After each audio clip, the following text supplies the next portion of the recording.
মহিলারা একজোট করে এসেছে, এসে বলছে, এই মহিলা, বেঁচে থাকতে স্বামীর কদর করিসনি, এখন মরে যাওয়ার পরে এত দরদ কেন, আমাদের কেন বকা শোনাচ্ছিস?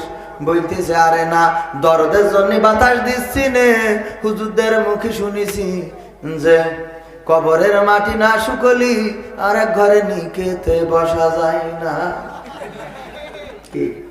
তাই বাতাস দিয়ে মাটি শুকাছি গোরে।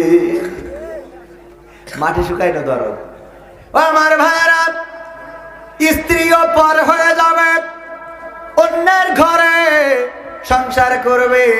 আজকে আমার সাথে সফর সঙ্গী আছেন আমার একজন ভাই, নাম বলবো না, আমার খুব কাছের ভাই, সাথে এসেছেন।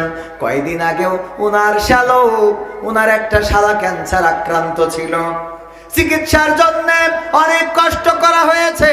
আমি নিজেও যতটুকু পেরেছি সহযোগিতা করেছি, ইবনে সিনা থেকে চিকিৎসা করানোর ব্যবস্থা করেছি।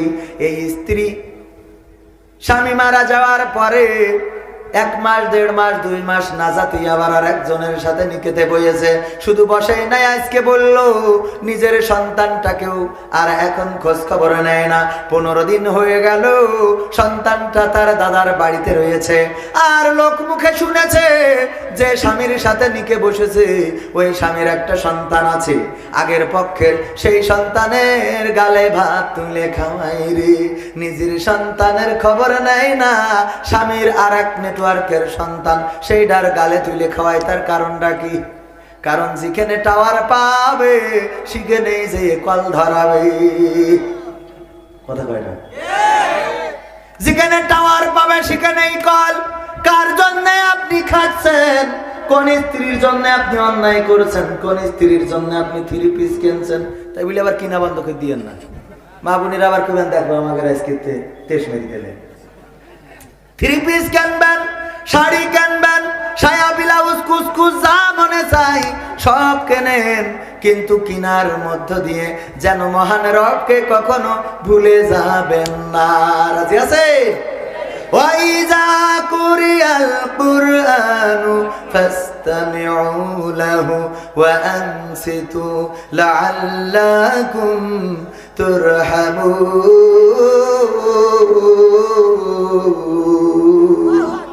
আল্লাহ রাব্বুল আলামিন বলছেন, যখন তোমাদের সামনে কোরআন তেলাওয়াত করা হয়, কোরআন থেকে পড়া হয়, বলা হয়, তখন তোমরা তোমাদের হৃদয়ের কান দিয়ে শোনো, যাতে করে তোমরা আল্লাহর রহমত প্রাপ্ত হতে পারো।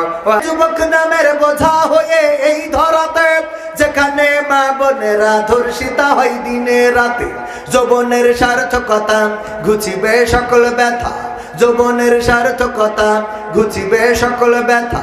পারো যদি বলি দিতে মানুষরূপী পশুটাকে, পারো যদি বলি দিতে মানুষরূপী পশুটাকে, কি হবে বেঁচে থেকে অযথা বিদ্যা শিখে, যদি না গড়তে পারি শোষণবিহীন সমাজটাকে, কি হবে বেঁচে থেকে? কি হবে লেখালেখি কলমবাজির ওই মহড়া, সমাজের আসল চিত্র যদি না যাই তুলে ধরা? কি হবে টিভি চ্যানেল সাংবাদিকের এই ক্যামেরা, সমাজের আসল চিত্র যদি না যাই ভিডিও করা? যদি ওই ঘুষের বলে কলমটা উল্টো চলে, যদি ওই হ্যালো কলে এই হ্যালো, যদি ওই হ্যালো কলে ক্যামেরা উল্টো বলে, তবে কি যাবে রোখা দুর্নীতিকে? যাবে? তবে কি যাবে রোখা দুর্নীতিকে?